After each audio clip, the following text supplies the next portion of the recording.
안녕하세요. 구남식 목사입니다. 오늘 전해드릴 본문 말씀은 창세기 1장 1절에서 5절까지의 말씀입니다. 태초에 하나님이 천지를 창조하시니라. 땅이 혼돈하고 공허하며 흑암이 깊음 위에 있고 하나님의 영은 수면 위에 운행하시니라. 하나님이 이르시되 빛이 있으라 하시니 빛이 있었고 빛이 하나님이 보시기에 좋았더라. 하나님이 빛과 어둠을 나누사 하나님이 빛을 낮이라 부르시고 어둠을 밤이라 부르시니라. 저녁이 되고 아침이 되니 이는 첫째 날이니라.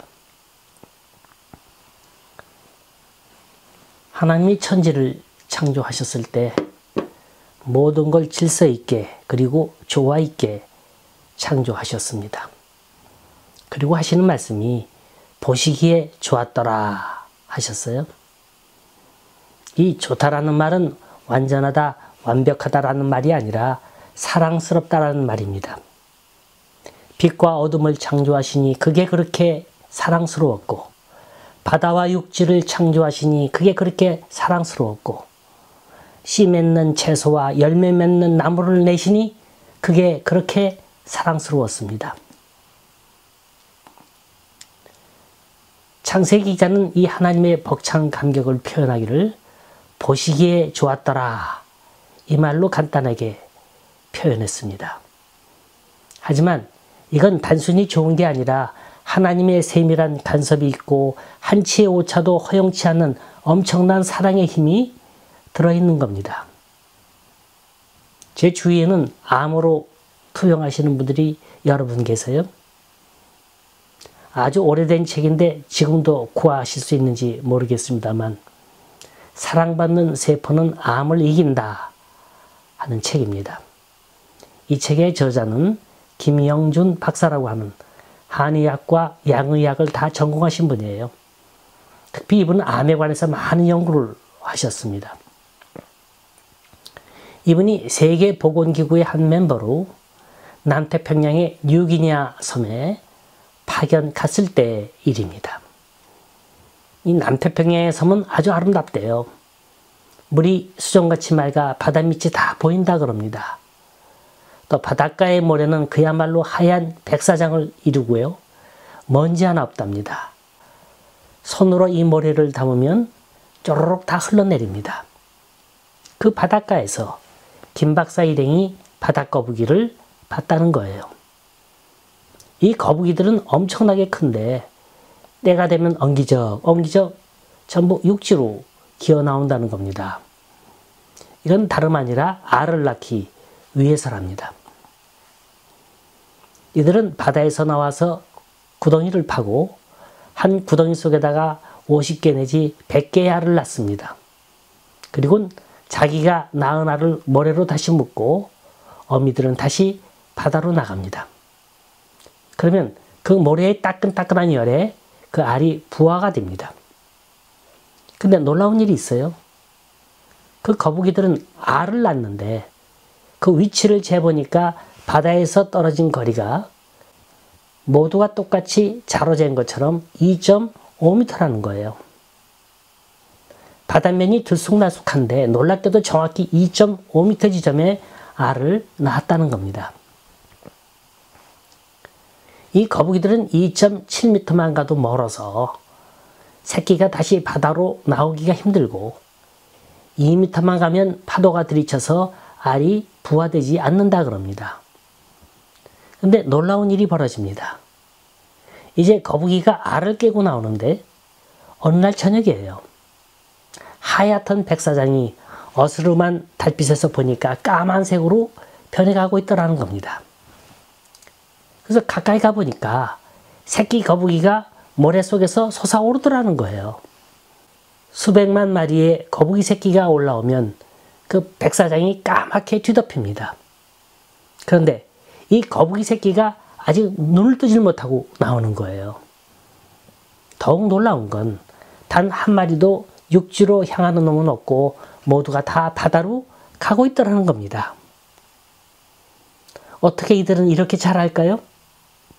거북이 엄마가 그 알을 낳을 때 새끼들어 몇 도각도 틀어서 어떻게 와라 이렇게 가르치지 않았어요. 이들은 눈이 있어서 촉감이 있어서 보는 게 아닙니다. 근데 그 수많은 무리들이 정확히 바다를 향해서 찾아가고 있더라는 거예요. 이걸 보고 김 박사 일행은 이야 라는 탄성을 올리고 그야말로 보기에 좋더라는 감탄사를 수없이 되풀이했다고 합니다. 어찌 이 장면을 보고 하나님의 솜씨를 의심할 수 있겠습니까? 하나님은 살아서 숨쉬는 모든 생명체에게 유전인자를 주셨고 이 유전인자를 통해서 누가 가르쳐주지 않아도 알 수 있는 기능을 허락하셨습니다. 창세기에 나오는 이 보기에 좋더라 하는 이 역사는 누가 가르쳐주지 않더라도 보기만 해도 알 수 있는 것들입니다. 1901년 팹 콕이라는 목사는 아침에 산보하다가 수평선 위에 붉게 떠오르는 해를 바라보면서 이런 찬송시를 썼습니다. 참 아름다워라 주님의 세계는 저 솔로몬의 옷보다 더 고운 백합화. 주 찬송하는 듯 저 맑은 새소리 내 아버지의 지으신 솜씨 깊도다. 하나님이 지으신 대자연을 바라보면서 노래할 수 있다는 거 이거 당연한 현상입니다. 창세기 1장 27절에 보면 하나님이 인간을 지으실 때 자기 형상, 곧 하나님의 형상대로 만드셨다 그랬습니다. 만물의 영장인 인간이 어찌 바닷거북이에게 비교할 수가 있겠습니까? 그럼에도 불구하고 이 세상엔 수십억의 인구가 있지만 그 중에서도 특별히 하나님의 사랑을 받는 인생들이 따로 있다는 거예요. 도대체 하나님 보시기에 좋다라고 하는 인생은 과연 어떤 인생일까요? 하나님이 세상을 움직이시는 과정을 보게 되면 대체로 완벽하다고 생각하는 사람은 사용치 않았습니다. 하나님이 쓰시는 사람은 대부분 약점 있는 사람, 좀 부족한 사람을 쓰셨어요. 창세기를 보면 11장부터 족장들의 얘기가 나옵니다. 하나님이 이스라엘이라는 공동체를 만들기 위해서는 한 사람을 먼저 필요로 하셨어요. 그는 장차 하나님의 백성을 이끌어 나가야 할 사람입니다. 그래서 뽑은 사람이 아브라함이에요. 그는 손색이 없는 사람입니다. 결단력도 있고 꿈도 있고 개척 의지도 있는 사람입니다. 그래서 고향인 갈대아 우르에서 잘 살고 있는 아브라함을 하나님이 불러내셨어요. 그런 약속하시기를 내가 너에게 적과 꿀이 흐르는 넓은 땅을 주겠다. 그리고 바다의 모래알처럼 하늘의 별처럼 많은 자손을 주겠다. 자, 이런 약속이 이루어지려면 무언가 그럴 만한 그릇이 되어 있어야 합니다. 자손을 모래처럼 많게 하시려면 우선 아이를 많이 낳을 수 있는 여인이 있어야 돼요. 튼튼해야 되고요. 다산할 수 있는 체질을 지닌 여인을 골라야 합니다. 그런데 아브라함의 아내 사라를 보세요. 여기 등장하는 이 여인은 아름답긴 했지만 정말로 결점이 많은 여인이었어요. 우선 나이가 많아요. 결정적인 건 아이를 낳지 못한다는 겁니다. 이 여인은 애초부터 아기를 가질 수 없었던 여인이었어요. 그런데 하나님은 이 결점 속에서 가능성을 보신 겁니다. 이게 하나님의 역사인 거예요. 또 그의 아들 이삭을 보세요. 이삭은 아브라함이 100세에 가서야 겨우 얻은 아들입니다. 자, 이 아들이라도 하나님의 약속을 받들어 자손을 많이 번성케 하려면 일찍 결혼을 해야 할 텐데 40세가 되어서야 겨우 가정을 이룹니다. 이때 얻은 며느리가 리브가예요. 이 여인도 분명히 하나님이 골라 뽑으신 여인입니다. 그러나 하나님의 약속은 너무나도 거창했어요. 그러나 리브가조차도 아이를 낳지 못했습니다. 이삭이 60세가 되었는데도 자식에 대한 소식은 캄캄했죠. 이들이 보기에 하나님 하시는 일이 참으로 답답했을 거예요. 그런데 이삭을 통해서 야곱과 에서가 나오고 야곱을 통해서 이스라엘 민족을 일으키시는 그 역사가 창세기를 통해서 펼쳐지는 걸 우리는 봅니다. 사람은 완벽을 좋아하고요. 최고를 좋아합니다. 이게 하나님의 생각과 인간의 생각과의 다른 점인 거예요. 우린 노력을 하되 완벽해지려고 노력합니다. 그러다가 뜻대로 안 되면 고민하고 안달하고 실망하고 심하면 어떤 사람은 자살까지 합니다. 그런데 이상하게도요. 하나님은 이런 사람을 사랑하고 계신다는 거예요. 사랑받는 사람은 우리에게 있는 게 아니라 하나님께 있습니다. 사랑이라는 건 추상적 개념이 아니에요. 이건 움직이는 힘이요. 그리고 에너지입니다. 위암 사기로 사형 선고를 받고 미국 군인병원에 입원한 한인 노인이 있었어요. 이분은 옛날 일제시대 때 유학생을 위해서 하숙을 쳤는데 그때 그 하숙집에서 공부했던 학생이 암 전문의사가 됐습니다. 이분이 바로 사랑받는 세포는 암을 이긴다고 하는 김영준 박사입니다. 이 노인과 김 박사의 관계는 암이라는 병으로 엮여져서 수십 년 만에 다시 만나게 됐는데 그땐 너무나도 절망적이었어요. 이제 길어봐야 한 달밖에 못 산다는 진단이 나온 후였습니다. 그야말로 아무리 현대의술이 좋다 할지라도 이미 때는 늦은 상태였습니다. 김 박사는 먼저 그 배에 손을 얹어 봤어요. 살이라고는 하나도 없는 그야말로 깡마른 몸입니다. 뱃속에는 울퉁불퉁하게 뭔가 손에 잡히는 게 있었어요. 이분의 배는 온통 암으로 퍼져 있었습니다. 그리고 눈을 감고 생각을 해봤죠. 도무지 그 다음 방법이 떠오르지도 않더라는 겁니다. 세상에 자기가 암의학을 연구한 사람이에요. 그런데 이렇게 죽어가는 사랑하는 사람을 앞에 놓고 아무런 손을 쓸 수 없다는 게 그렇게 못 견디겠다라는 겁니다. 그래서 울컥 울음이 쏟아져 나오는데 환자 앞에서는 울 수가 없고 할 수 있는 일이라고는 기도밖에는 없었습니다. 하나님, 이 차갑고 얼음 같은 이 못난 마음을 용서해 주십시오. 이 어른이 이렇게 될 때까지 제가 한 번도 찾아뵙지 못했습니다. 그러면서 내가 무슨 의사라고 뭐 잘난 게 있다고 여기 앉아 있습니까? 근데 주님, 오늘 제가 와서 이 암을 만지면서 아무것도 할 수 없습니다. 전 이렇게 힘이 없습니다. 한동안을 간절히 기도했다고 합니다. 그런데도 감히 하나님 이분의 암을 고쳐주십시오. 이 말은 안 나왔대요. 왜냐하면 이분이 돌아가시는 건 기정사실이고 도저히 나올 수가 없었기 때문인 것입니다. 그러다가 가방을 뒤지는데 그 속에 말라리아 약이 있었어요. 이 약은 남태평양 지역을 다닐 때 풍토병에 대비하기 위해서 갖고 다녔던 약이었습니다. 김 박사가 내놓을 약은 이 약밖에 없었어요. 그래서 그걸 내놓으면서 하는 말이, 아버님, 이건 제가 독일에서 갖고 온 새로운 약인데요. 이거 한번 드셔보세요. 물론 이건 거짓말이에요. 의사로서 이런 거짓말을 하고 있다는 게, 아니 신앙인으로서 이런 거짓말을 하고 있다는 게 도무지 견딜 수가 없더랍니다.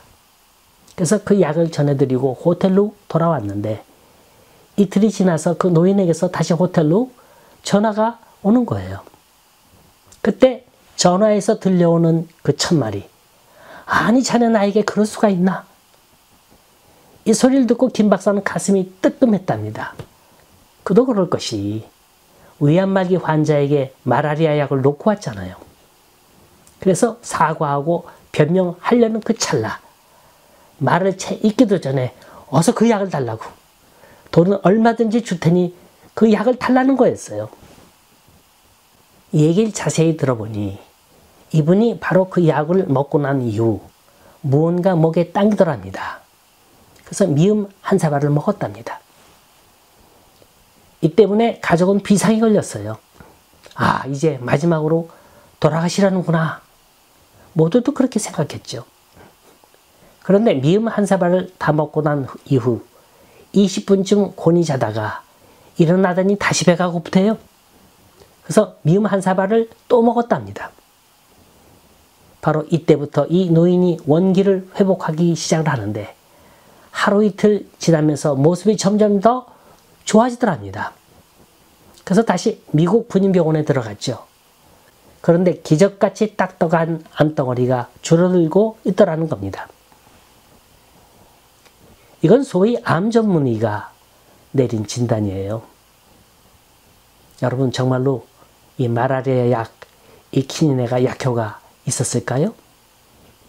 그 누가 키닌에 먹고 암을 고쳤다 말할 수 있겠습니까? 여러분 이분의 병을 누가 고쳤다고 생각하십니까? 하나님의 사랑입니다. 이 의사가 혼신을 다해 암덩이를 붙들고 기도했을 때 이 사랑의 힘이 암세포에 작용을 한 겁니다. 우리는 암하면 죽을 병이라 말합니다. 그래서 방사성 치료하고 약물 치료하고 또 심하면 이 부분을 도려내기도 합니다. 그러나 우리에게는 보이지 않는 방사선이 있습니다. 사랑이 들어있는 생명의 광선인 것입니다. 사랑받는 세포는 암덩이를 녹이듯이 사랑이 들어있는 생명의 광선은 치료하지 못할 병이 없으신 줄 믿으시기 바랍니다. 사랑받는 인생은 주님께 간곡히 매달리는 인생입니다. 나올 줄 믿고 이루어질 줄 믿고 될 줄 믿고 의심 없이 기다릴 때 주님의 놀라운 계획은 하나둘 이루어질 것입니다. 한국에는 창조과학회라는 모임이 있어요. 여기에는 화학, 물리학, 전자공학, 기계공학, 식품공학 등등 이 연구를 하는 대학 교수들의 모임입니다.